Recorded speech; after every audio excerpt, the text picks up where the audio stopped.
5 ବର୍ଷର ପୁଅକୁ ଧରି କାନ୍ଦୁଥିଲା ପ୍ରମିଳା।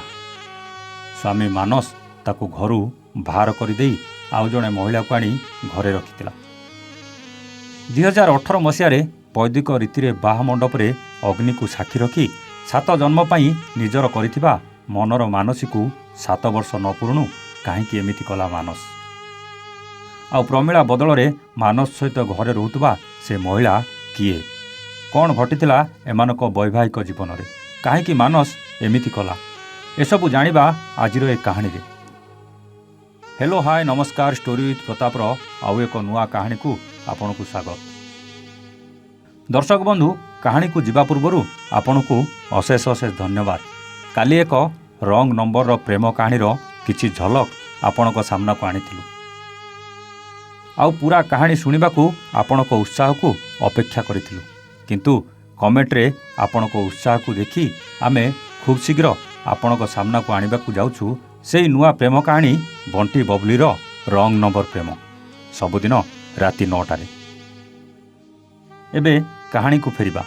ଜୁଲାଇ 15, 2018, କେନ୍ଦ୍ରାପଡ଼ା ଜିଲ୍ଲା ଆଳି ଥାନା ଅଞ୍ଚଳର ପ୍ରମିଳା ରାଜନଗର ଥାନା ଅଞ୍ଚଳର ମାନସ ସହିତ ହିନ୍ଦୁ ରୀତିନୀତି ଅନୁସାରେ ବୈଦିକ ରୀତିରେ ବାହା ମଣ୍ଡପରେ ବାହା ହୋଇ ନିଜ ଘରକୁ ଆଣିଲା। ପ୍ରମିଳାଙ୍କ ସ୍ୱାମୀ ମାନସ କେରଳରେ ରହି ହୋଟେଲ ଲାଇନରେ କାମ କରି ଯାହା ରୋଜଗାର କରୁଥିଲେ, ବେଶ ହସ ଖୁସିରେ ଚାଲୁଥିଲା ସଂସାରର ଗାଡ଼ି।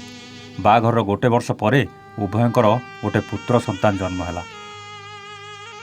ଆଉ ଘରେ ଖୁସିର ମାହୋଲ ଥିଲା। ଉଭୟ ପତି ପତ୍ନୀ ଦୁହେଁ ଦୁହିଁଙ୍କୁ ବହୁତ ଭଲ ପାଉଥିଲେ।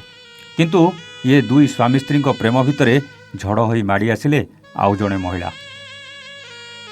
ସ୍ୱାମୀ ମାନସ ସ୍ତ୍ରୀ ପ୍ରମିଳାକୁ ଛାଡ଼ି ସେହି ମହିଳାଙ୍କ ପ୍ରେମରେ ଉବୁଟୁବୁ ହେବାକୁ ଲାଗିଲା। ଏକଥା ସ୍ତ୍ରୀ ଜାଣିଲା ପରେ ସବୁଦିନ ସ୍ୱାମୀ ସ୍ତ୍ରୀଙ୍କ ଭିତରେ ଏହି ପରକ୍ରିୟା ପ୍ରୀତିକୁ ନେଇ ଆରମ୍ଭ ହୋଇଯାଉଥିଲା ତୁମ୍ଭି ତୋଫାନ। ଶେଷରେ ମାନସ ଏତେ ତଳକୁ ଖସି ଯାଇଥିଲା ଯେ ନିଜ ସ୍ତ୍ରୀକୁ ମାରି ମାରି ଘରୁ ବିଦା କରିଦେଇଥିଲା। ଥରେ ବି ନିଜ ନିରୀହ ପୁଅ କଥା ଭାବିନଥିଲା। ଆଉ ମା ପୁଅକୁ ଘରୁ ବିଦା କରିଦେଲା ପରେ ମାନସ ସେହି ମହିଳାକୁ ଆଣି ନିଜ ସ୍ତ୍ରୀର ପରିଚୟ ଦେଇ ଘରେ ରଖିବାକୁ ଲାଗିଲା। ନିରାଶ ହୋଇଯାଇଥିବା ପ୍ରମିଳା ଶେଷରେ ସ୍ୱାମୀ ବିରୁଦ୍ଧରେ ଥାନାରେ ଏତଲା ଦେଲା। ହେଲେ ସ୍ୱାମୀ ମାନସ କୁଆଡ଼େ ପଇସା ଦେଇ କିଣି ଦେଇଥିବା କଥା କହିଲା। ଆଉ ଯାହାକୁ ନେଇ ଆଜି କ୍ୟାମେରା ଆଗରେ କାନ୍ଦି କାନ୍ଦି ସବୁ ଅଭିଯୋଗ କରିଥିଲେ ନିଜେ ପ୍ରମିଳା। ନିଜ ପାଇଁ ନହେଲା ନାହିଁ, ନିଜ ପୁଅର ଭବିଷ୍ୟତ ପାଇଁ ନ୍ୟାୟ ପାଇଁ ଭିକ ମାଗୁଛନ୍ତି ପ୍ରମିଳା। ହେଲେ ମାନସ ସେପଟେ ନୂଆ ସ୍ତ୍ରୀ ସହିତ ବେଶ ମଜାରେ ବ୍ୟସ୍ତ ଅଛି। ସତ କହିଲେ ଏ ମାନସ ଯାହା କରିଛି କ'ଣ ଠିକ୍ କରିଛି?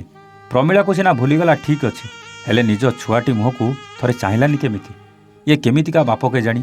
ବାପା ନାଁରେ ଏମାନେ ଜଣେ ଜଣେ କଳଙ୍କ। ଏଇଭଳି କେତେଜଣ ପୁରୁଷଙ୍କ ପାଇଁ ସାରା ବାପା ଜାତିଟା ଆଜି ବଦନାମ ହେବାକୁ ବସିଛି। ଏମାନଙ୍କ ବାପା ହେବାର ଯୋଗ୍ୟତା ନାହିଁ କହିଲେ ଅତ୍ୟୁକ୍ତି ହେବ ନାହିଁ। କ'ଣ ଠିକ୍ କହିଲି ନା? ମାନସ ନିଜ ଭୁଲ ବୁଝିପାରି ନିଜ ସ୍ତ୍ରୀ ପ୍ରମିଳା ଆଉ ନିରୀହ 5 ବର୍ଷର ପୁଅକୁ ନିଜ ପାଖକୁ ଆଣିବା ଉଚିତ ବୋଲି ଆମେ ଭାବୁଛୁ। ଆଜି ନହେଲେ କାଲି ଭଗବାନ ଏଇଭଳି ଅମଣିଷକୁ ନିଶ୍ଚିତ ଦଣ୍ଡ ଦେବେ। କ'ଣ ଠିକ୍ କହିଲି ନା? ଆପଣଙ୍କ ବିଚାର କମେଣ୍ଟ କରି ନିଶ୍ଚିତ ଜଣାଇବେ। ଆଜି ପାଇଁ ରହୁଛୁ। ଆମେ ପୁଣି ଆସିବୁ ଆଉ ଏକ ନୂଆ କାହାଣୀ ସହିତ ଷ୍ଟୋରି ୱିଥ୍ ପ୍ରତାପରେ। ସେତେବେଳେ ଯାଏ ନମସ୍ତେ, ଜୟ ଜଗନ୍ନାଥ।